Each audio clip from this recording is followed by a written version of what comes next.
Right. Good day, ladies and gentlemen, little boys and little girls, monkey people, Tooblack, and we are up to chapter 10 of the study.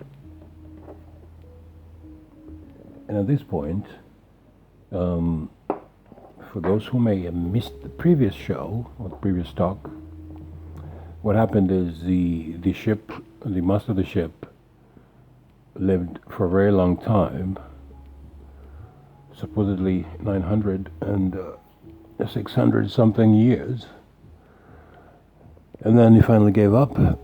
And at this point, he had, I think, three sons, predominantly. So one is called Shem, the other one is called Ham, and the other is called Ayaphet. Right, so chapter number 10, what it simply does is goes back to the genealogy and gives you the names of these people's children. And this is where I get a little bit confused, because I can't tell how the Israeli Jewish Hebrew man knew which one he belongs to, so much that he can demand everybody else to bow down and worship him. The reason for that is this, because you tell me if this makes sense to you. Okay, so it's chapter number 10.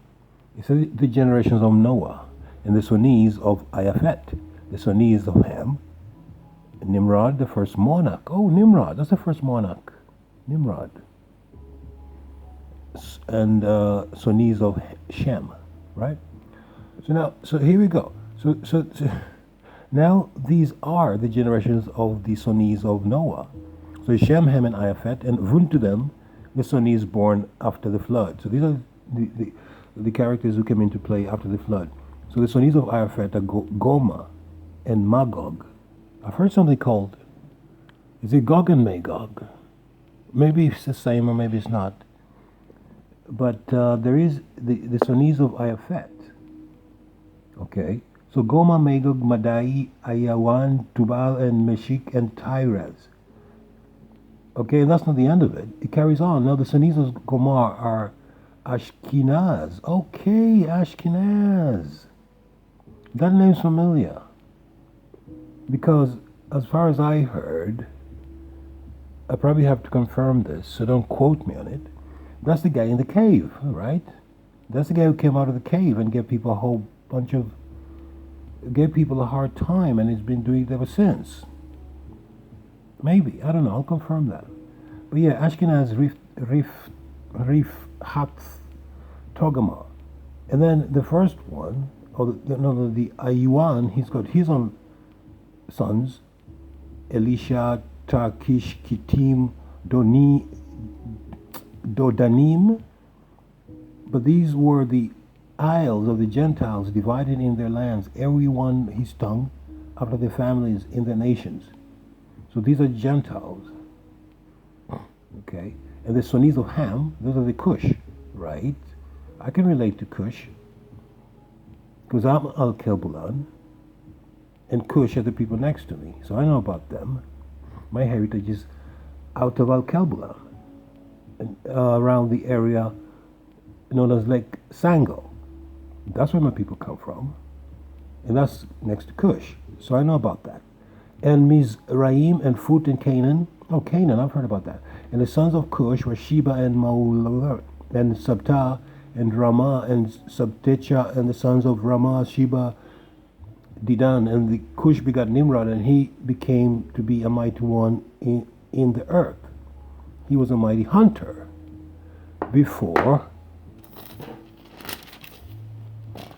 the Lord.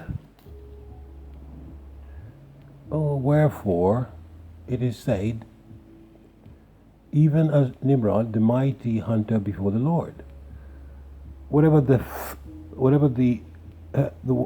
means.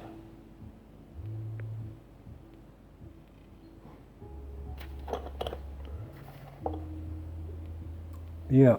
So chapter number 10 is all these names of all these people. So if you recognize any of them, and perhaps they are your forebears, you need to say something about it now, before it's too late. Now he carries on a whole bunch of things. I'm not going to go through all of it. So there's Rizan, there's Mizraim, you begat Ludim, and Ananin, and Lihabim, and Nafub, and there's some more, Patrusim, and Kalsulim, and Canaan begat Sidon, and Heth, and Jebuzit, Girgasit, Hiroit, Arkit, Aruidite. That sounds like glue. Aradite, Ziaramarite, Hamathites, and the families of they spread abroad even. They went even further. Okay.